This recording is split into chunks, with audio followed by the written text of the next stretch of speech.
From Las Vegas, it's Dry Heat with Mike Davis. All right, what's up, guys? Mike Davis here in the den, FOX5 Studios. I am joined right now by one of my favorite bands of all time. And this is a newer group, and they're already one of my favorite groups of all time. I remember being in my room listening to the Charities in 2019 when they came out with this EP, Alma. I believe that means soul in Spanish, is what I know. But I was listening to songs like Mistakes, 1, 2, 3, Shua. I mean, all these beautiful songs, Itis. And right now we are joined by the lead singer of the Charities, Brock Van Pelt, and the guitarist, Sage Provins. Did I say that right, Sage Provins? You did. You nailed it. Most people don't. It's always Provins. See, Provins. There we go. Listen, I wish I had a name like Brock or Sage, because my life would be completely different. My dating history would be completely different. My artistry would be completely different. But I know so much about these two guys. Brock, show us your two wrists. You got a flowers on one wrist and you got one love on the other. I want to see this. And I don't think it's creepy. I just love you. Dude, this guy knows my tattoos on my wrist. We've never met. It's crazy. He knows my tattoos as well. Yeah, one love on the right wrist, and I got some flowers on my left wrist. That is true. Okay. Been there since I was 16. The reason why these guys are hanging out with us, it's not for their health. It's not because they need to be here under government mandate. It's because they're performing a great show this Thursday here in downtown Las Vegas, Fat Cat. It's jazz, booze, and blues. Doors open at 5 p.m., show 9 p.m. You can catch the Charities, and you're going to want to do it because if you love real music, I know we're here in Las Vegas, and a lot of times we get, the stuff with the DJs, the stuff at the pools where it's more about drinking and having chicken tenders rather than the music. But these guys are real music. This is oldies. That's new. That's why they called their first album GBLO, Get Blasted and Listen to the Oldies. So, Brock, tell us a little bit about this journey. This is a band that was constructed in California, Hermosa Beach, Manhattan Beach, all over the place, Redondo Beach. And you had this vision. You have this beautiful gift, this voice. You were born to sing. If anybody was born to sing, it's you. First time I heard your voice, I was like, this dude can sing. How old were you when you first recognized, I'm gifted. I got a voice on myself? It's crazy because, I think as I get older, the more that, I would accept saying the word gifted, because I realize that, it's been really awesome that people have kind of reiterated or told me that I can sing. But, when I was younger, it was like an imitation thing. I just like imitating the singers that I liked. And so it was kind of a thing I did as, a funny thing, imitating, old soul singers or imitating, the lead singer of Sublime and stuff like that, and it was kind of a way for me to I just imitate their voice almost as a joke, and then I started doing it more seriously, I guess, is how I would explain. Well, you would even get in trouble in class. I read you would perform in class and sing, and you would get in trouble. I mean, so performing was something that you always loved to do. When was the first attention you got for singing, or you were so good the teachers loved it? Well, no, when I was in first and second grade, I used to get in trouble because I was just really rambunctious and I was a class clown, and that came with a lot of just singing and dancing and not being able to sit still in my chair. I could see it. And that's what's so interesting. When you watch these guys perform, a lot of times, bands, the lead singer could be kind of just more mellow, kind of low key. You kind of have kind of like the Black Crowes, kind of like a Chris Robinson kind of vibe where you're dancing and feeling the music a ton. Sage, tell us a little bit about what it's like to perform with a talent like this. Because, I mean, listen, he's a humble dude, but I'm a music dude. I love music. I'm an aficionado. I when I heard this, I was like, there's Curtis Mayfield in this music. There's Brenton Wood. There's a lot of old soul, R&B kind of stuff, some jazz, some funk. But tell us a little bit, as a guy who's so good at the guitar and knows music, a guy like this who can sing, but he's also writing the lyrics and composing to almost every song. Tell us about this guy's talent and what it's like to play beside someone like Brock. Yeah, it's pretty cool. I mean, we got a little love-hate relationship going on sometimes. And other than that, he's really he is very talented. He's got an innate ability unlike most people I know, to just come up with like really catchy hooks and stuff for songs. Like, No, thank Yeah. you. which is it's really cool because I watch him do it sometimes. I'm like, damn, I can't do that. Like, so it's really nice to have that, and it's really what makes it all work. At the end of the day, is a lot of Brock's general ideas that he brings to the table, and then I guess a lot of the rest of the band, the kind of the job in like the writing and recording scenario is like we fill in his gaps, maybe where we're a little bit more keen to like playing the guitar, like we play the keys a little bit better, we can make like a more of a colorful like chord arrangement and stuff like that. Right. The But arrangements are beautiful. I feel like you and Duran Jones and the Indication seem to have cracked the code to really write catchy songs and just one after the next.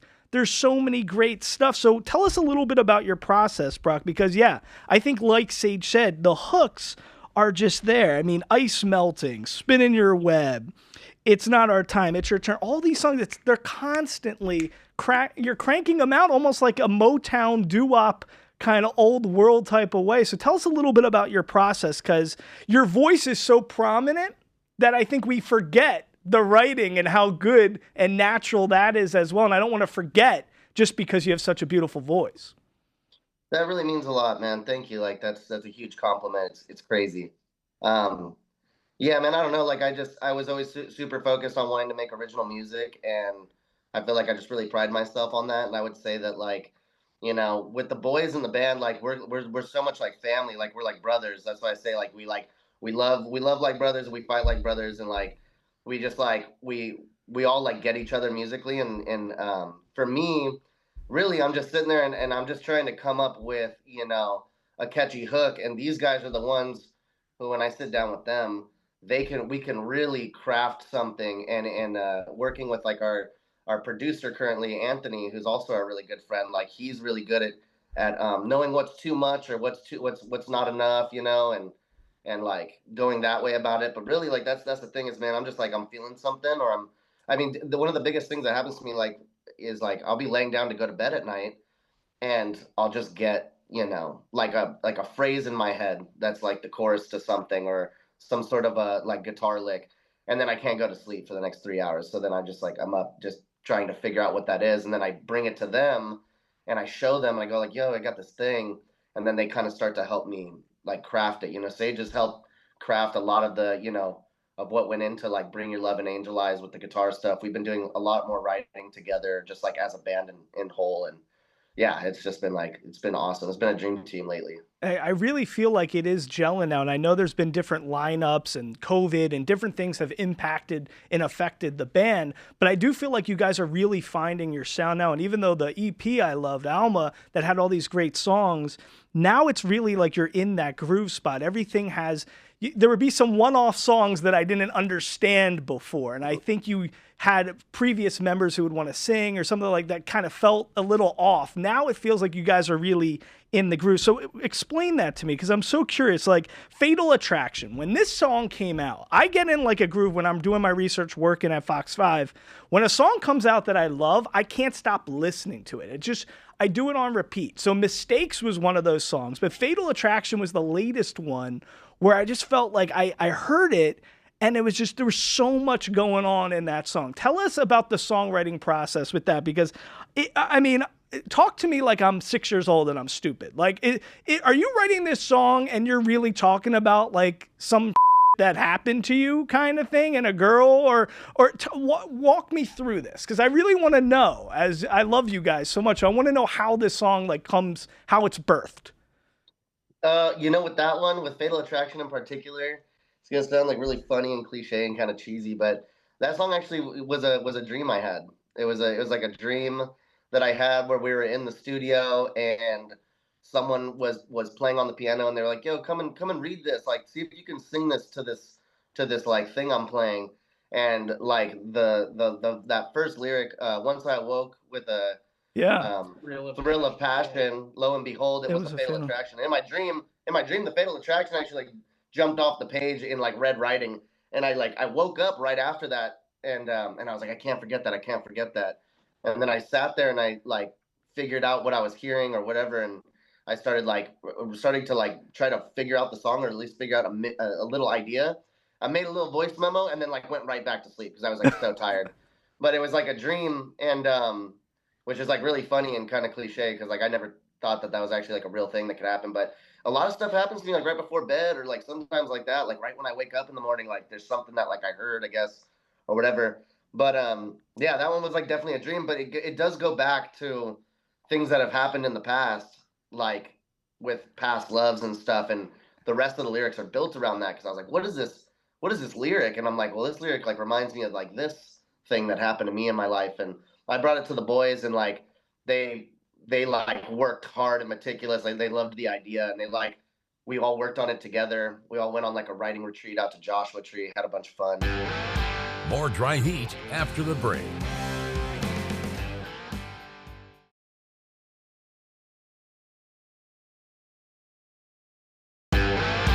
You're watching Dry Heat with Mike Davis.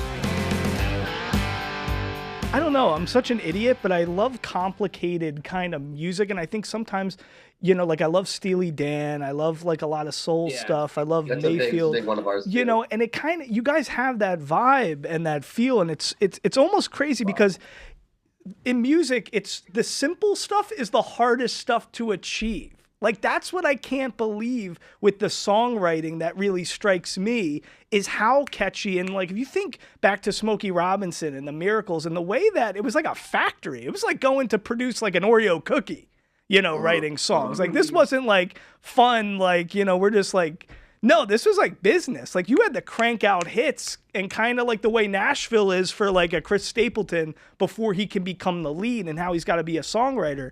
You guys have that kind of efficiency with the writing where it's so striking. But let's go back to the beginning a little bit, Brock, because I was reading about you and I just love this. So growing up, you're a super poor kid raised by a single mother. Cynthia, you're laughing, but this is like, I think this is informed so much of your artistry and how free you are with your singing and performance on stage. So your mom, Cynthia, single mother raising you, didn't have a lot of money, at times even homelessness kind of occurring. And she was a server, a waitress. She was at a bar sometimes. And for extra rent money, she would actually go perform in karaoke nights, and you got to see her one time, and she would like win a lot. Take me back to that moment. What did she sing? And you know, when you're a little kid, you see your mom just kind of as mom, and then when you get to see your parent display maybe like a superpower like that, it almost gives you a confidence. That's why I feel like you really do have this in your blood, because Cynthia Van Pelt really possesses this, and you know, so it comes from that trickle down effect. So tell us a little bit about that first moment you saw your mom performing at a karaoke night. Yeah, I was actually just talking to my mom about this like yesterday or the day before or something. We were talking about how when she worked at the tavern, and like I would come in and I'd get a bean and cheese burrito and a Shirley Temple, and I would sit at the bar. I'd sit at like a tall table or something.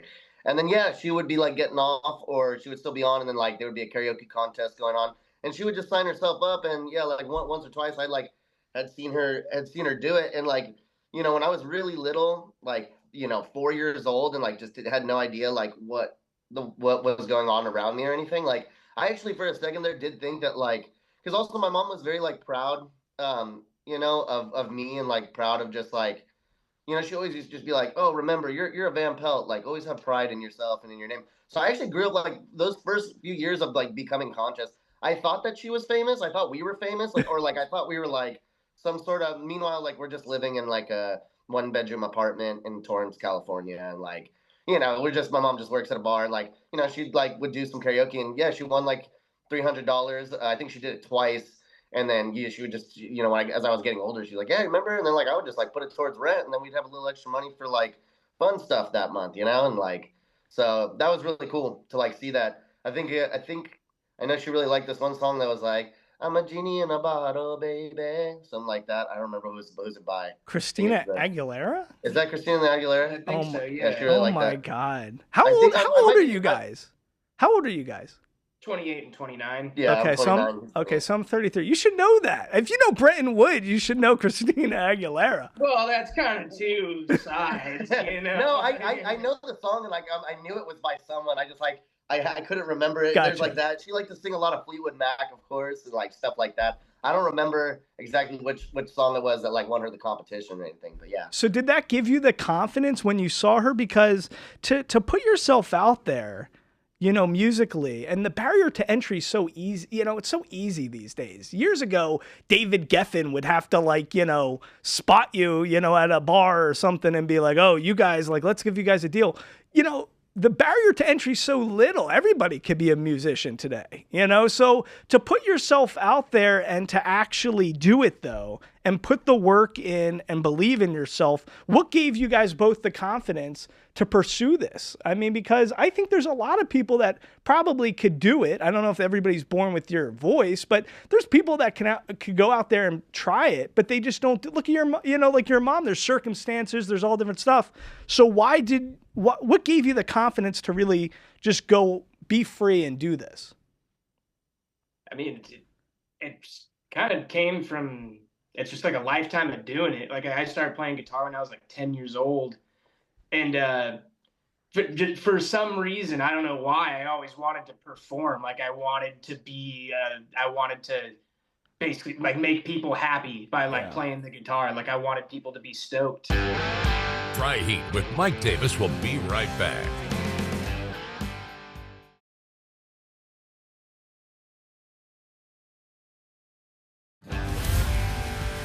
So there's a new, come on, there's got to be, with all these singles coming out, It's Not Our Time, It's Your Turn, Fatal Attraction, there's a new album coming soon, right? I mean, come on, Brock.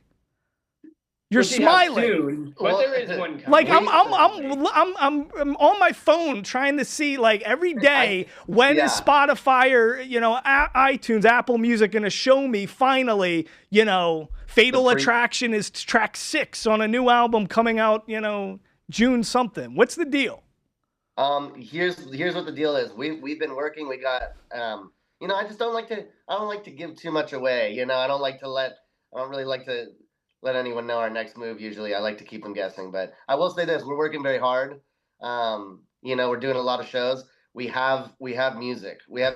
And I think there's only one proper next step for us after these singles we've released, and so I'll just say that, if you know what I mean. I think you guys, because I'm really keeping a keen eye on this, okay? You guys did, you know, Jam in the Van a few years back and all this stuff, but now I'm starting to see things are taking a new level of seriousness here with the Charities. And you were talking about how you used to kind of imitate voices, Brock, and you have such a performer's quality to yourself. Even like, I think you could be an actor in like an A24 movie, because if you watch like Spinning Your Web or some, like you have a very like intense quality about yourself with some of the commitment. And in the new Fatal Attraction music video, like you guys have upped the game. There's a lot of juice going on right now. The music videos are taking another step. A lot of the things are happening. So I'm predicting this is going to be very, very soon with the Charities.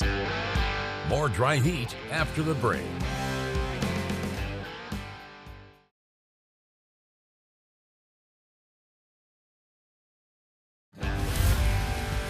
I'm trying to figure this out. I want to be a groupie, you know, for the Charities. I haven't found the application on ZipRecruiter.com yet, but tell us listen. I'm an OG.